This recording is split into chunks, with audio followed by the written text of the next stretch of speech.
Hello and welcome to a Steamforged Games video. I'm your host Jamie and I'm joined by one of our game developers, Bryce Johnston. Hello. And we are unboxing the Phantoms expansion. Yeah, so this includes both summons and invaders, this expansion, because they were combined after the Kickstarter. Yep, and let's get into it, because this is a much anticipated expansion, because obviously it comes with everyone's favourite sun worshipping, sun loving summon. Solaire Restorer. Yep. Best boy. There you go. It's got a special place on the front cover in yellow. Yes. Right, let's crack this open. I think it's gold, because the Warriors of Sunlight are usually in gold. So we've got your rules booklet here showing you how to use them all in there. You can read that at your leisure.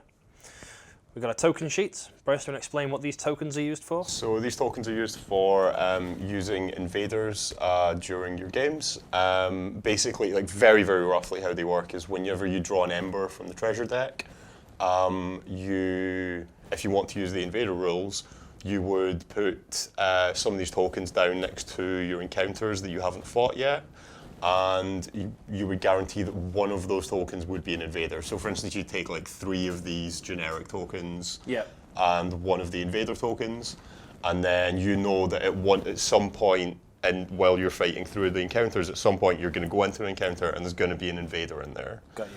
And invaders basically act like we have mini bosses. Invaders act like mini bosses. Mini bosses. So they have their own behavior deck and they have their own actions, but they don't have arcs or any kind of real boss things. But they act as like a grunt. Yes, they're kind of like they're kind of an odd mix between a boss and a grunt. Very cool. And obviously that makes your encounters quite a bit harder if the invader shows up. But if you are successful, you do get some loot, right? Yes, you get some loot out of which we have cards under here, I believe. Yep. So gosh, let's take these away. We've got plenty of cards. Look at that. That big stack of cards for all your invaders, all your summons, all their behaviour decks. Yes, that's all the behaviours on there. And then their sweet, sweet treasures in this little mini deck of cards. Yes. And we've got some baggies in here with your inserts to make your dials for your summons and then your invaders. Yep. And then the big bit, the miniatures. Let's get this out. Oh, I'll just Clear move this over a little bit. Way. So you get 20 miniatures in this box, which is quite a lot. Chunky amount.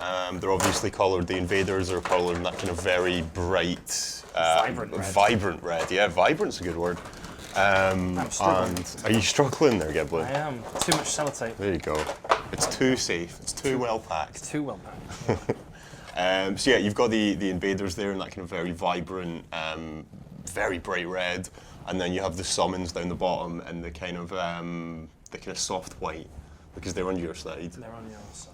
And how the summons work is, again, very brief, I'm not getting into the exact rules, but when you fight the last encounter before a boss fight, you can choose to, instead of taking souls for that encounter, you can choose to fight the boss fight with a summon as well.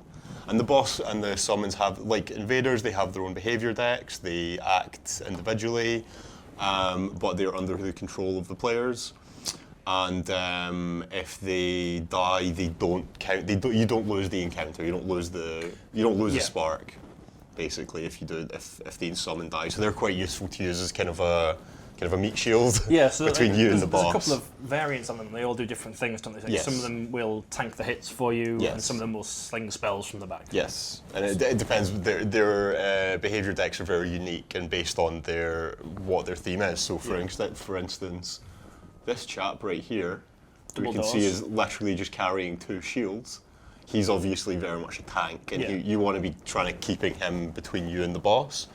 Whereas someone like, I think this is Licatiel, I don't know. Someone like this would be casting spells and sort of hanging back and trying to stay away from the boss, but they would obviously also be much more fragile than this big chap here.